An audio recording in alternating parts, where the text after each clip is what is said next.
And as the time ticks over, we will be getting an estimate of 15 laps here for this afternoon. I'll go ahead and throw up the starting grid for you here on screen. Starting in first place is going to be Sven Gilhold. That's going to be a mispronunciation and a half throughout this entire event, that's for sure. But regardless, Sven takes the provisional, or at least proper now, pole position next to Michael Folds. Nicholas Shepard starts off in third place alongside Michael Coates. Fifth place is going to be Ryan Busk. Tom Sanders is going to be starting sixth, and we'll have the rest of the field going through on your screen as everyone starts to grid across the front straightaway.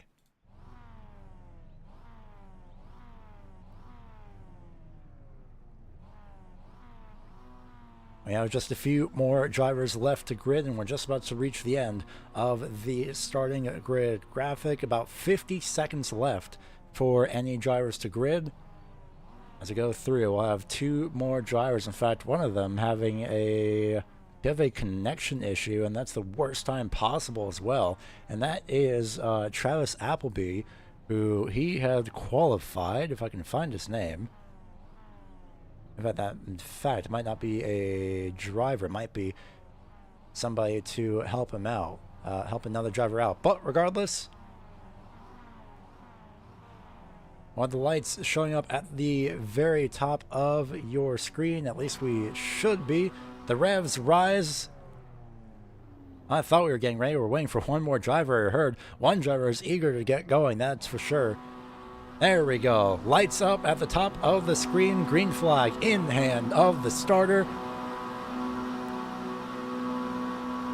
And we go racing for week 2 of the Advanced Mazda MX-5 series presented by Heusinkveld as the field makes their way down into turn number 1.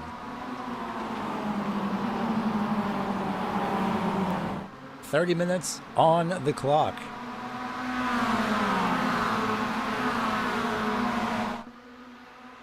And Michael Folds sits firmly behind. Nicholas Shepard is going to be looking to try and make a pass on the right-hand side.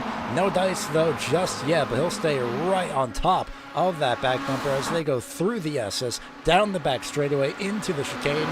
First chance of a passing opportunity here. It looks like everyone does manage to stay in line. A few drivers battling throughout the entry of the bus stop chicane. Looks to be all clean and green as we make our way down into the boot section here. Sven is going to lead the group into the first portion of these corners. Folds trying to defend from Shepard.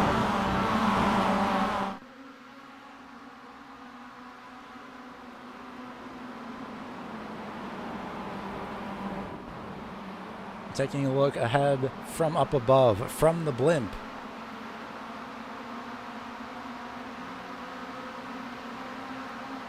As we take a look at any battles going on through the field, everyone knows the tail. Here we go for the top 10 position. Luke McLean on the right-hand side in the black and orange car is going to try and make his way past John Miller with the third, but no dice here as they start to exit the boot, taking a firm look from up above.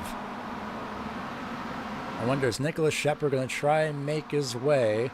At least he was going to try and make an attempt. It looked like they'll stick right behind Michael Folds here. First lap is complete, an estimate of 15 laps.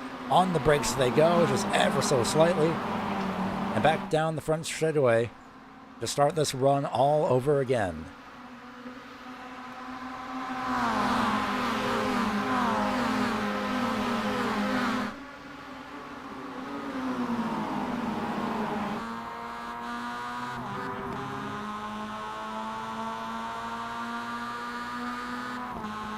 Riding on board, looking back from Michael Folds to Nicholas Shepard. And both these drivers will be looking ahead to look at the number 9 of Sven Gilhold. Out of the SS they come.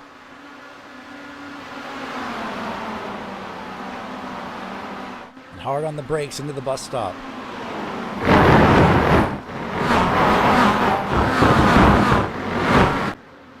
over the curbs they go. And in fact, a few drivers going wide in the background, but everyone managing to stay clean for now. All the cars facing forwards.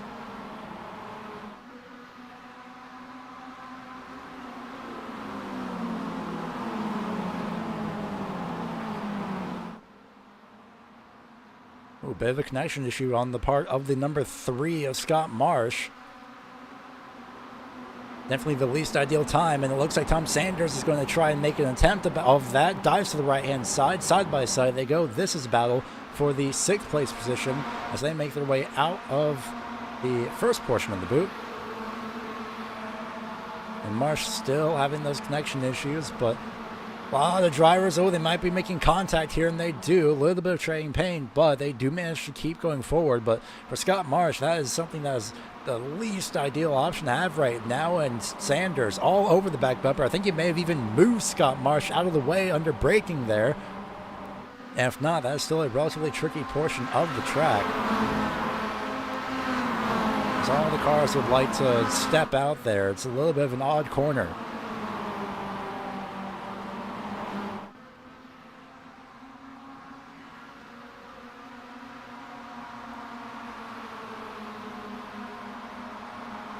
So take a look at the top 5. We have Gilhold, Folds, Shepard, Coates, and Busk on the land of their own. Then we move back to pretty much 6th place, all the way back to what looks to be probably about the top 10, if not more. But Tom Sanders leading this group from the top 6. He's got Ivan Lenderoso on his gearbox. The key thing to be doing here is exactly what the number 2 is doing. And that's just pushing the car up ahead to just try and close the gap to the top 5. Well over the curbs these drivers go, and I think even a little bit of a, not course cut, but the right sides are definitely more in the grass than intended from Tom Sanders, but no slowdown penalty for that number 7, it looks like.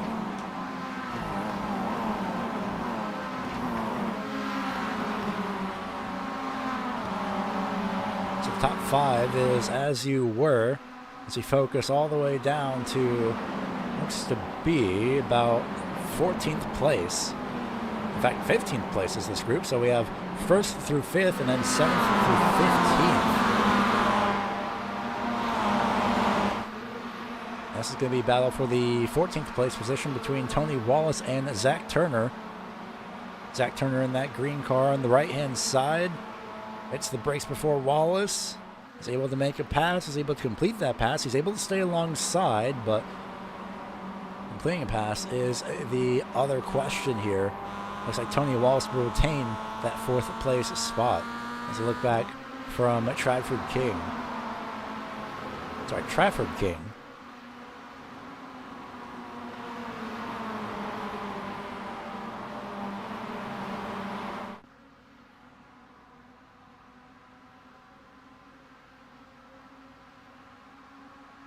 So down the front straightaway they go. No moves up through the top 5. Everyone waiting until, no doubt, the last about 5 minutes, if not the last lap, as Scott Marsh got a little bit sideways. Putting a little and a little bit of a bobble to good use there, but does manage to hold his position. So take a look from the number 2 of Lenderoso here in the 8th place position. And in fact, we do have a change for the lead down through the back straightaway. I'm actually surprised because Fenn now goes to 3rd. Folds and Shepard go from 2nd and 3rd. There we go. From 1st to 2nd. Looks like Marsh and Lenderoso also made a couple passes there. So something unexpected, if you ask me. A bit of a pass for the lead there.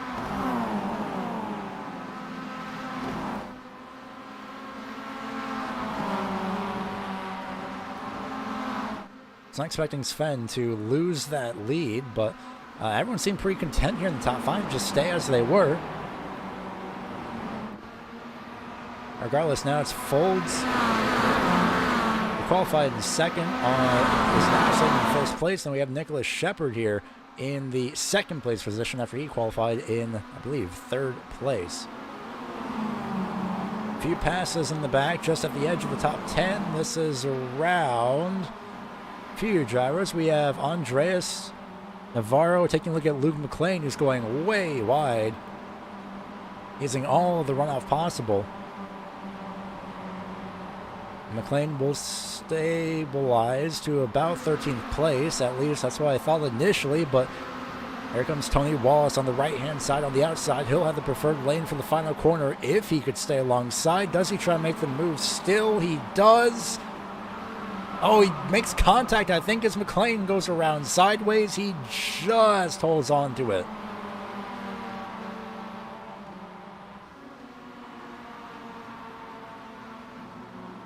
I'll go ahead and take a look at that replay then. And specifically from up above.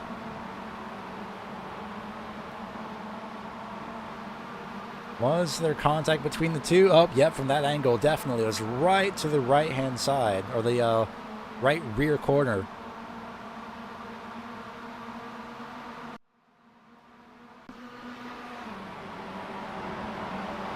Meanwhile, taking a look back at this swap of positions, Lenderoso stays in 7th. We have Tony Wallace and Zach Turner swapping positions going to the bus stop. The field getting more and more spread out here as we just are about 25 seconds away if we're crossing into the 1/3 mark of this event. An estimated 15 laps. We're about 5 laps in for those interested. It's March and Lenderoso. Every single time we look away, leave it to trying to establish something. Leave it to every single driver to be like, oh, camera's not on us? All right, we'll swap positions. That's usually the case. Switching the timing tower to the gap to the next car ahead. Everything, there we go. Gosh, everything looks pretty normal up until about 6th place, where we have a 2.7 second gap from 6th place to that top 5. Ever since the top 5 has broken away. We're about 6th place to what looks to be now 12th. It used to be 6th to 15th. Now it's 6th to 12th. Ever since shenanigans, if you will, started occurring, a couple of drivers trying to pass each other, things have changed pretty drastically. Keeping an eye on the potential forecast. If we do have rain, it won't be until the very end of the event.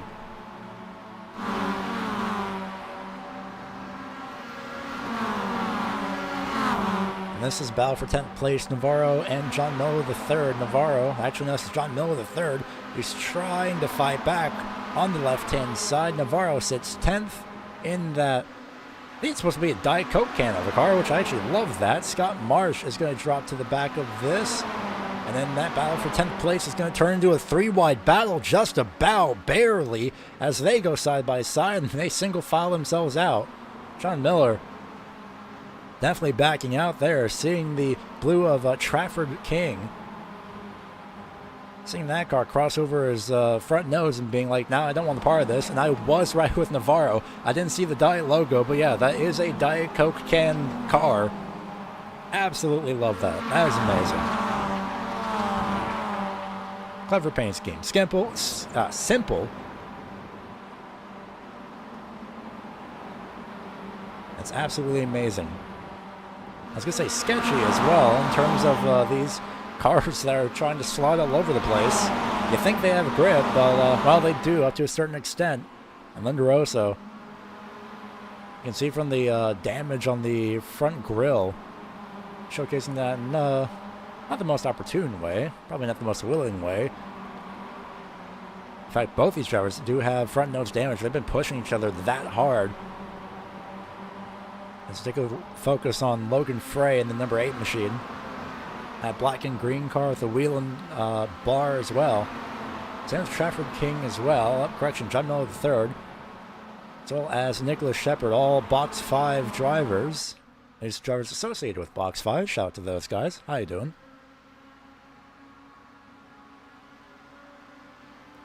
.17 minutes left, just about. Let's see the top 5 of anything here in store down the back straightaway. Are they going to swap positions? Well, the only answer to that is maybe. We'll see if Shepard stays tucked behind. Let's see what Sven has in mind here.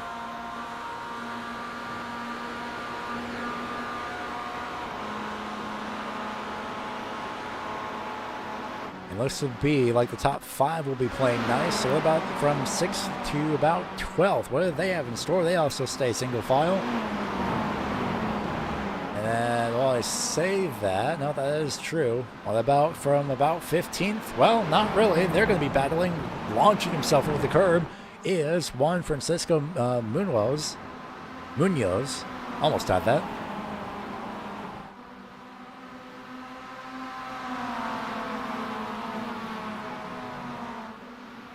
So Francisco Munoz will go up to 13th place with that pass into the bus stop chicane. That puts Tony Wallace down to about 14th.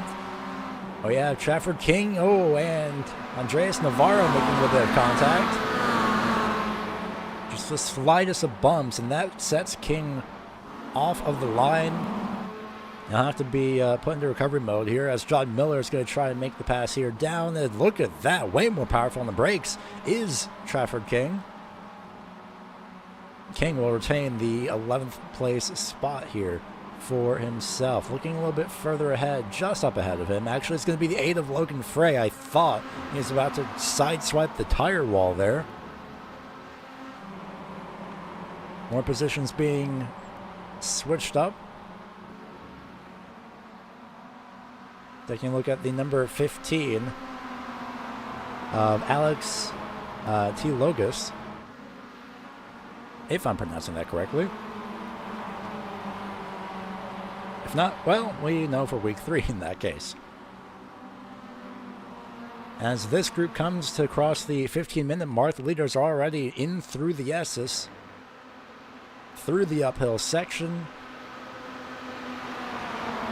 Now one has to wonder, of course, the back straight is a prime place for drivers to make a pass, but when do you try and make that pass is the question. Do you wait for 2 laps to go, final lap? Do you just go now is the question. Scott Marsh and Logan Frey thought were swapping positions, but still. Marsh's connection just holding out hope. Can it hold for the next 14 minutes is the question, as we have Turner and Wallace side by side into the bus stop. Turner goes to 13th place, Wallace to 14th. These drivers making the way over the massive curbs that they have here in the bus stop. And Wallace sliding out a little bit wide, but does retain that momentum. Not enough to make a move there for 13th, though, as we enter the boot once again. Seeing a lot of drivers start to utilize the grass, albeit maybe unintentionally. There's a push, I think, from Shepard to Folds. That unsettled that number 1 machine. Saw that twitch there. It was a bit before the braking zone. Folds hard on the brakes, Shepard following through.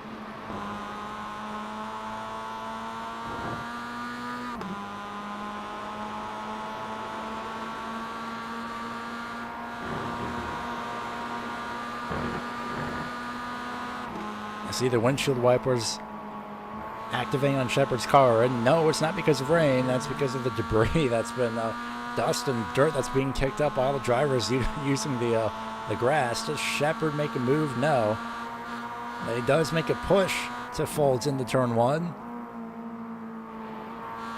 Let's ride in car with Shepard.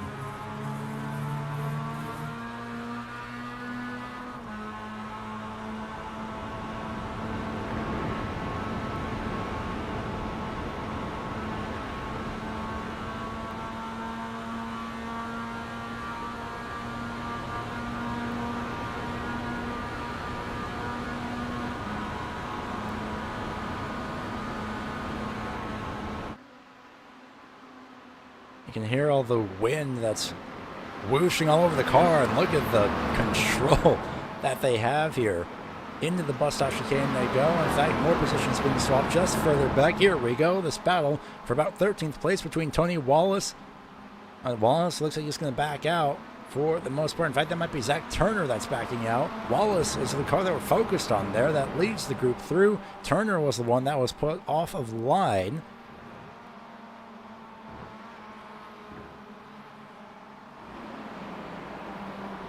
Back up to first place. No changes here. From about 6th to 12th, they started to spread out just a little bit between themselves. And then for 13th, we have Tony Wallace. We have Alex T. Logus, if I'm pronouncing that correctly, hopefully. We have Juan Francisco Munoz, Zach Turner. Oh, in fact, we might have a couple spins. We do. 2 cars off. That's Trafford King. Tom Sanders. Is Tom Sanders beach? No.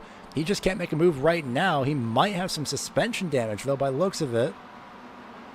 He's trying to get himself going. It's heavy front-end damage, that's for sure. And the meatball flag for Luke McLean, who is towed back to pit road. Matt Mullins also has gone to pit road, apparently, at some point throughout this event, a couple laps ago. What happened here between these cars? Let's see if we can run this back one more time. There we go. Luke had already towed back. We'll see what happened with him here in a little bit. But, oh, man, Navarro makes contact with the 7. Oh, my goodness. And it's just a stack up from there. I think the 6 of John Miller also gotten a piece of that as well. Let's take a look one more time. This time from up above, we see Navarro. Oh, just makes contact. Just the 7 of Tom Sanders likely breaking earlier than anticipated. John Miller also got a piece of that. My, oh my.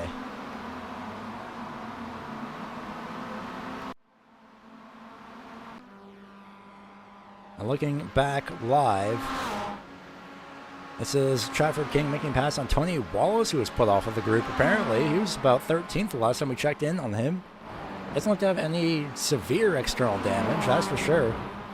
And just been a quick spin for the number 18. My goodness, just looking at them just launch over the curves. We also have 10 minutes left here in this event. 2/3 of the way through. Let's see if we can figure out what happened with Luke McLean. So bear with us here for a moment. Let's see if we can figure out what happened here.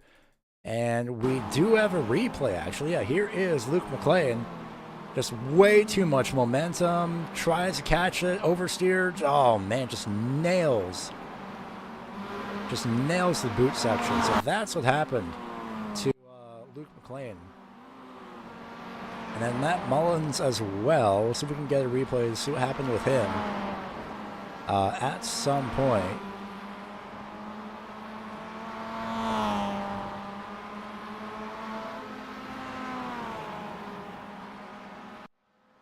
Let's see if we can figure out here what happened with Matt Mullins. This was on the race start.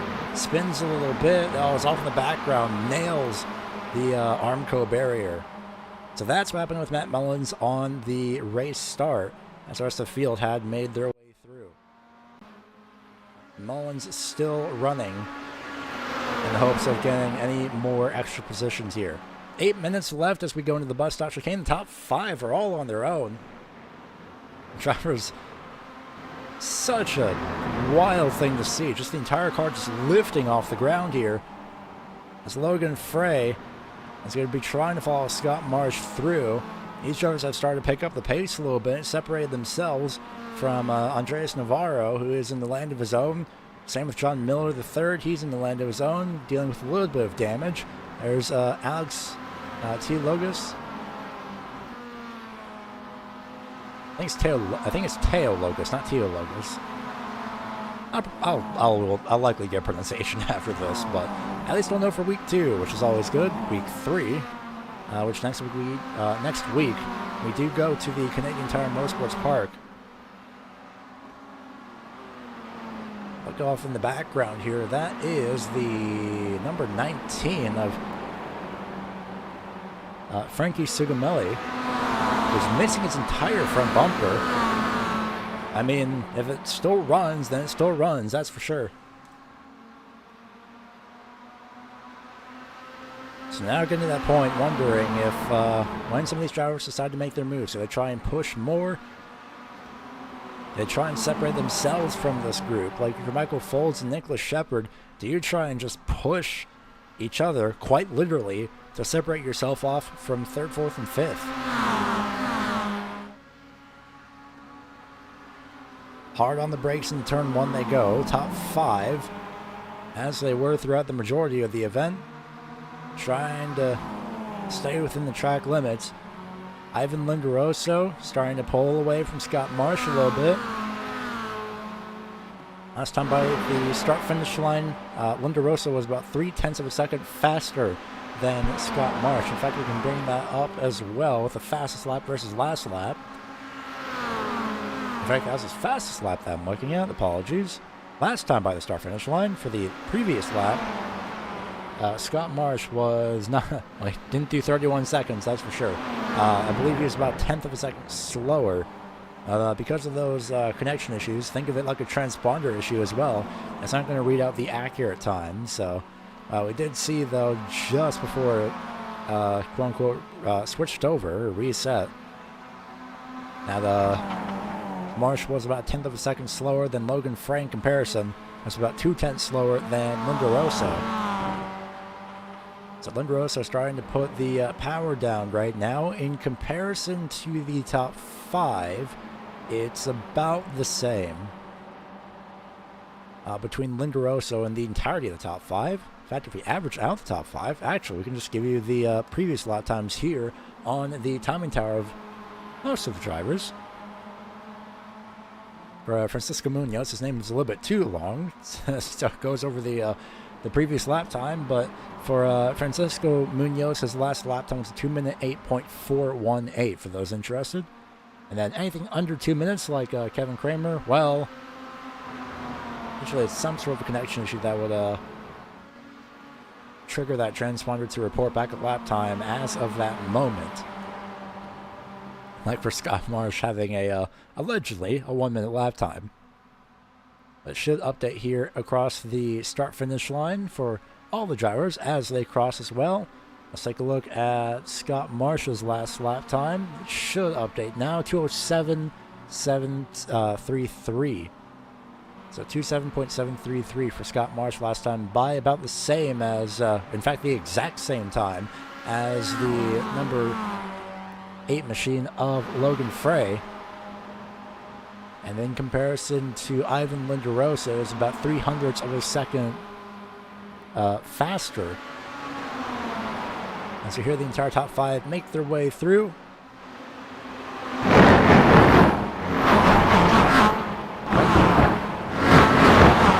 Quite literally running over the cameras. Wasn't expecting that. At this point, we're coming down to the wire at the last, at the start-finish line. We should have about 2 minutes left. Correction, 2 laps left at the start-finish line. In some form, we will have 2 minutes left, but not exactly 2 minutes, that's for sure. 2 laps left, though, at the start-finish line, so this is effectively the go point. In fact... Oh, wait a minute. We do have rain, actually. Well, I did say we would have rain coming through right at the very end of the event. I didn't think it would be quite literally right at the very end. It's going to be very, very light rain. And we'll see if we can bring this to you on the screens here.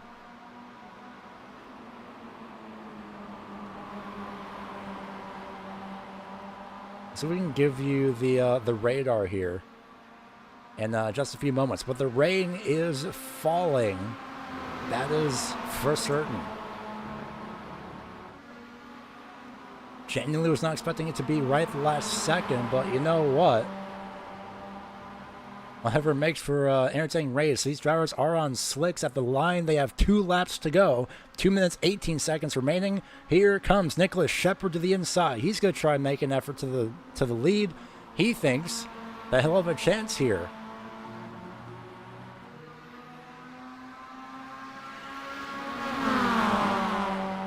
And while the rain falls, there we go. There's the radar up for you on the bottom right-hand side of your screen. It's not in real time.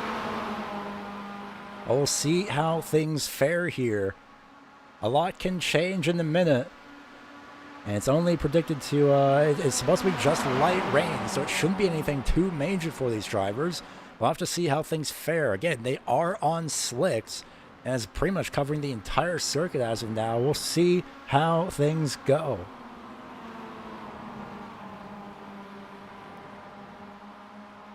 Will it throw a wrench into the plans? I don't see the windshield wipers active on these cars yet, so it's not raining hard enough to warrant utilizing the windshield wipers just yet.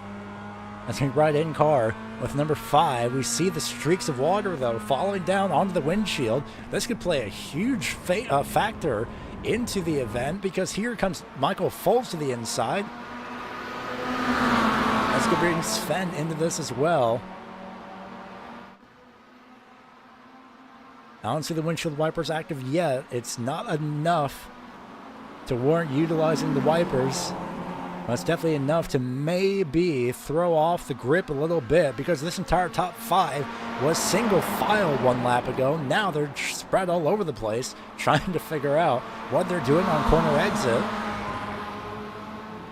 I'll keep the radar up as we go through this final lap. This time by with 26 seconds remaining.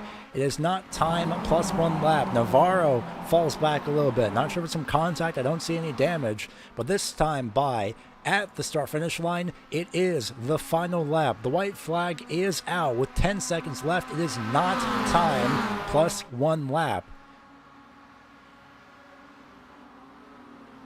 Again, this is very, very light rain for these drivers. So we'll see how things fare as they make their way up through the S's. Still no budging with the windshield wipers just yet. Now that doesn't mean it's not affecting the tires, that's for sure. Shepard peeks out to the left-hand side. Down the back straightaway they go. I don't see the track surface getting wet just yet. But this is going to be everybody trying to make a pass for some position. Nearly 3 wide. Sven may have potentially pushed that, but they fall back single file. They have to be careful with the curbs too. If the rain is heavy enough, we see the spray from the tires, in fact. So this is starting to get a little bit heavier. It's been falling for about a couple minutes now. In fact, 4 minutes total. Down into the boot they go. You can just barely see the spray coming off of these cars, off the tires, on some corner exits. Windshield wipers active, I think, for a couple drivers. Here comes Shepard to the inside. He makes it stick on the right-hand side of Michael Foltz, who slides way wide, just keeps on track. Sven is going to try and make his own pass. I think he has the wipers on as well. He's not going to try and make it 3 wide here into the corner. He's going to follow through. He has the wipers up. Foltz falls back to second place. It will be side by side. Here comes Coates. Almost slides off the racetrack. They're 3 wide, and they just managed to make it through. Now it's Shepard and Sven hold side by side. Shepard slides, just holds on to it. He loses the lead, though. Through the last couple corners, will it still be Sven Kuhold into the lead? Michael Coates as well on the right-hand side, left-hand side of Shepard. They make contact, and throughout all of this, it's going to be the winner, the number 9, Sven Kuhold, across the start-finish line, just hangs on to it. Shepard finishes in second, and here comes a 3-way battle across the start-finish line, practically 3 wide between Marsh, Linderoso, and Frey. Alex is going to make his way through the final corner up to 9th. Here comes Tom Sanders for 10th. John Miller III manages to hang on as well. And across the start-finish line they come for the checkered flag in a wild finish here at Watkins Glen. What a race as well. And to think rain wasn't going to affect the event. And man, has the weather proven us wrong as well. This is why you never trust the forecast for anything at this point, I believe. At this point, this is why you never trust the forecast for anything. But oh my goodness, what a race this was. Fantastic job by everybody. Clean racing throughout as well. Of course, a couple incidents happened, but man, that is something you just absolutely cannot predict. And the rain fell just in time. It may have been a bit too much for Shepard, but regardless, wow, is all I have to say. We're going to wait a little bit longer to make sure that everyone has finished up their runs. I believe that is Chaos Guan, who I believe should still be finishing in the 17th position. So we'll bring up the finishing results for you here this afternoon. And what a race this was. So Sven Giehold, I'm definitely going to mispronounce that. I'm adding an L. Just a quick side tangent. I'm adding an L when I shouldn't be. I know it's Giehold. That just blends together, but we think we all get the point. But Sven Giehold with the win here tonight. Absolutely amazing. Nicholas Shepard almost had the win, but at the very last second, the rain was just a bit too much for his tires to handle. Maybe he pushed a bit just too much, but still hung on to it in a fantastic finish. Still pulls off a second place finish. Michael Folds finishes in the third place position. Fourth place, Michael Coates. And then fifth place is Ryan Busk. We have Scott Marsh finishing in sixth. Seventh place is Ivan Lenderoso. In fact, that might be Lenderoso. I may have been mispronouncing that the whole time. But regardless, Logan Frey finishes in eighth. Alex T. Logus finishes in ninth. Tom Sanders rounds out your top 10. And then the second portion of this field, we have John Miller III finishing in 11th. 12th place is Zach Turner. 13th is Juan Francisco Munoz Clavel, I believe is how that's pronounced. And then we have Frankie Sugamelli finishing in 14th. Matthew Baker 15th. 16th is Kevin Kramer. In fact, that might be Kramer. I'm gonna guess Creamer for the time being, but regardless, still finishes in the 16th place position. 17th is Chaos Guan. That might be Chaos Guan. 18th place is Andres Navarro, who had such a good run. I believe the rain may have gotten to him there at the very end. Matt Mullins finishes in 19th, and then 20th should be. That's odd. There we go. 20th should be Trafford King. A little bit of a, in fact, Trafford King. Oh, I see what's happening here. So we have 20th through 21st. Even the readout on here has been incorrect, but regardless, 20th is Troy Wallace. Luke McLean, 21st. 22nd should be Trafford King. But what a event this was. I'm not sure. We'll hold off for the moment on ending, but I am curious. In fact, we might have a chance to, let's say we've had a chance to, step in and get the, do we have Folds and Shepard? We do. I have an idea.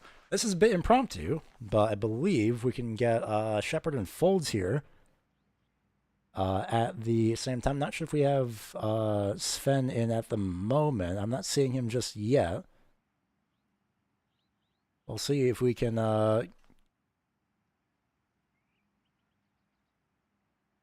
get the third and second place finishers here.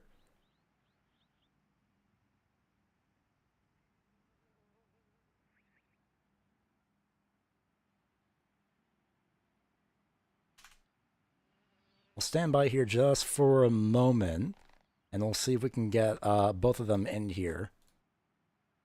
Again, very impromptu, but still, what a race that was, especially with the rain still falling right at the last second especially, but we'll see if we can get words in with the second and third place finishers, Nicholas Shepard and Michael Folds. But let's take a look back at some of the key points throughout this race. I see on the last lap, we may have had a crash with Kevin Kramer. He did, yeah, just unfortunate contact there right in the boot. Oh, well, I was about to go through the race. I didn't hear that connection. Well, we do have let's go back real quick. In fact, we'll stick where we are, but we do have the third place finisher, luckily, of Michael Folds. Just stand by for a quick moment. That was, when I said it was impromptu, I wasn't kidding. It was very impromptu, but rain right at the last second, that is for sure. Let's see if we can bring in the audio real quick. How you doing, Gary? There we go. We got you. Perfect. Well, thank goodness you're available, even though this is very impromptu. But thanks, of course, as well. But what a race that was. We'll start off with the qualifying that you did. You qualified in second place. You had provisional pole on your first lap, then Sven had sniped that from you right at the last second. So walk us through your qualifying run.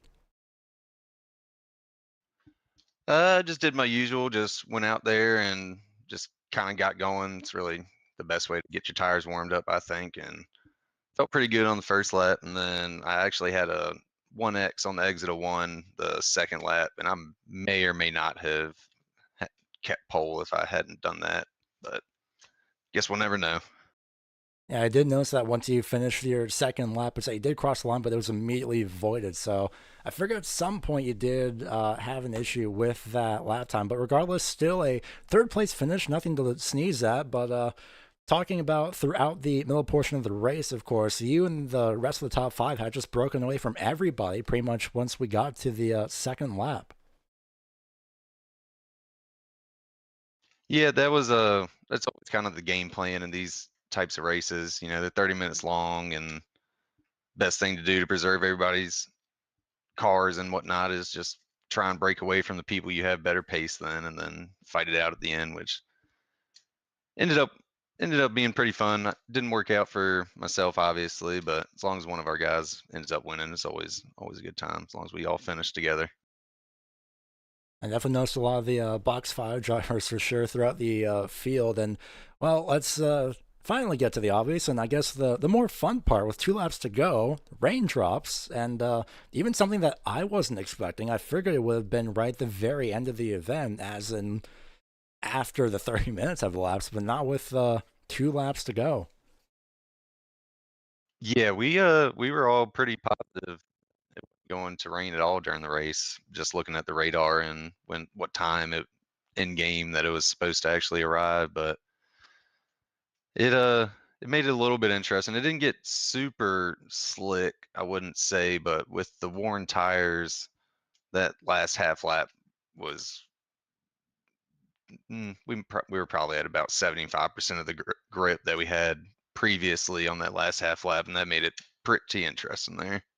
Especially since the spray had just started to kick up from the tires as well. Once you guys started to make your way out of the bus stop, so in fact, I think it was just about on the back straight of the final lap that the spray was just barely starting to kick up. So, in the grand scheme of things, very lucky that the race ended when it did, but definitely provided a little bit of a challenge there at the very end. So, still a top three finish for you. So we'll go ahead and let you we'll hand over the floor to you and shout out who gets it done for you for the number one machine here for you today. I actually build these setups for Outlier and part of the Box 5 community, and like to shout all them out. We all practice together every week, and it's a good group of friends over here. But yeah, just Outlier and Box 5. That's pretty much it right there. I'm going to go ahead and let you go. Thanks for the time as well, especially for the very impromptu interview, but a lot of fun watching this race. So we hope to see you next week at the Canadian Tire Motorsports Park. Absolutely. Appreciate you guys streaming it. So that is Michael Folds, the third place finisher. We'll see if we can get word in with Nicholas Shepard. Not sure just yet, but we'll stay here for the moment. But what a race that was. Definitely something that I wasn't predicting, and this is why I cannot be a meteorologist, because as even Nicholas had found out as well, much like everybody else, turns out the rain had other ideas. Oh yeah, massively. Especially can't remember the corner number, but in that last sector there, the big slide on the curbing on exit, almost three wide. Definitely figured out right there how bad that rain was.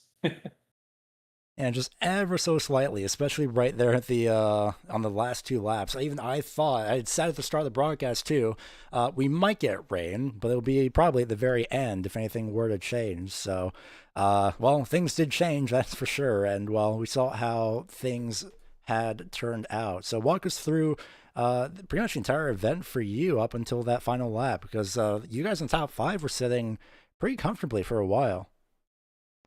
Yeah, I mean, we knew it was a big strength of field here. There's a lot of competition through the field, and when we saw the opportunity, I think we got maybe a second and a half, 2 second gap to the cars behind P6 and further. Just decided to ultimately just stay single file. I think there was very minimal, if any, passing at all. We basically just sat in a train, slipstreamed, built that gap up. And then coming to, maybe 3 to go or so, started making some overtakes, getting a little battling in, and without really any expectation, I thought it was going to come after the race. Just started pouring in the middle sector with either 2 or 3 to go, and from there, grip was all over the place. People were taking different lines, getting different exits, overspeed, underspeed, etc., and just cooked up a really nice battle coming to the end of the race. I'm upset that I had that big slide on the curbing, but at the end of the day, it was a super fun race with these guys, so can't complain.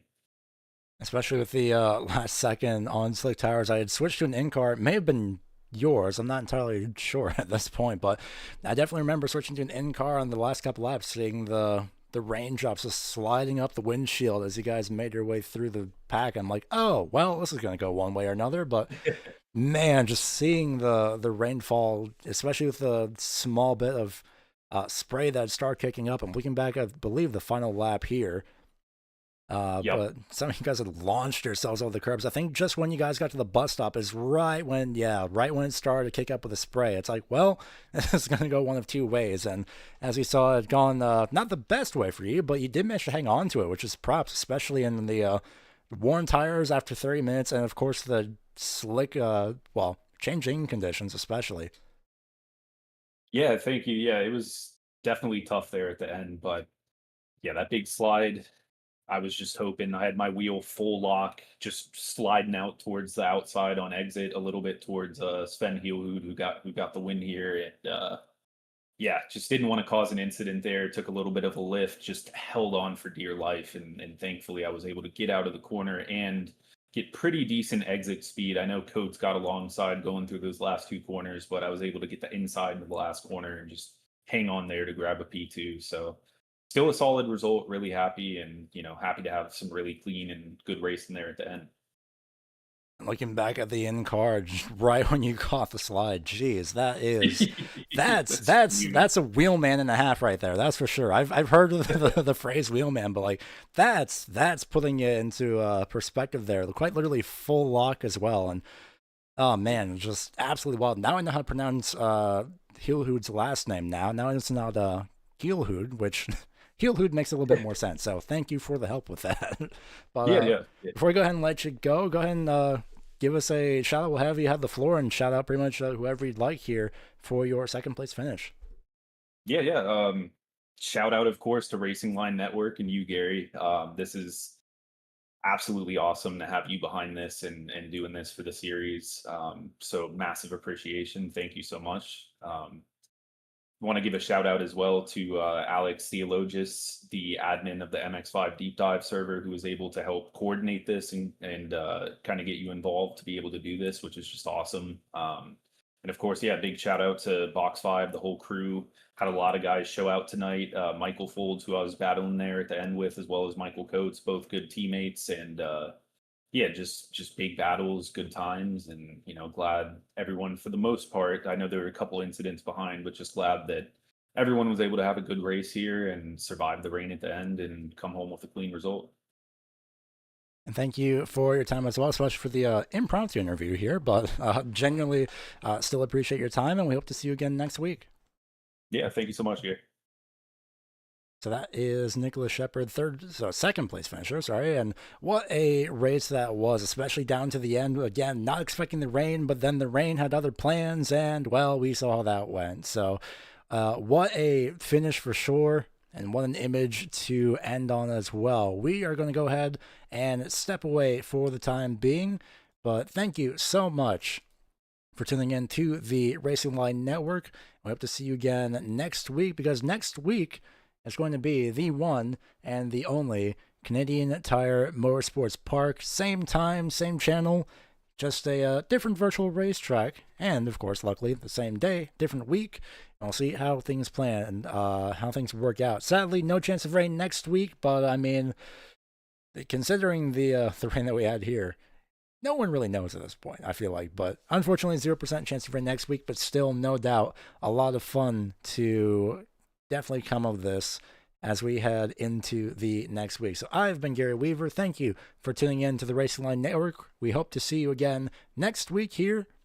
If you liked what you saw, then we'll gladly continue doing this for the foreseeable future. We definitely plan to do this throughout the entire season's end at the moment. So week 3 through 12 will 1,000% at the moment continue to be broadcast pending any real life issues. But regardless, we'll bring you all the weeks we can. And this has been a wonderful, wonderful broadcast of the Advanced Mazda MX-5 Cup Series presented by Heusinkveld on the iRacing service. We hope to see you again next week in Canada.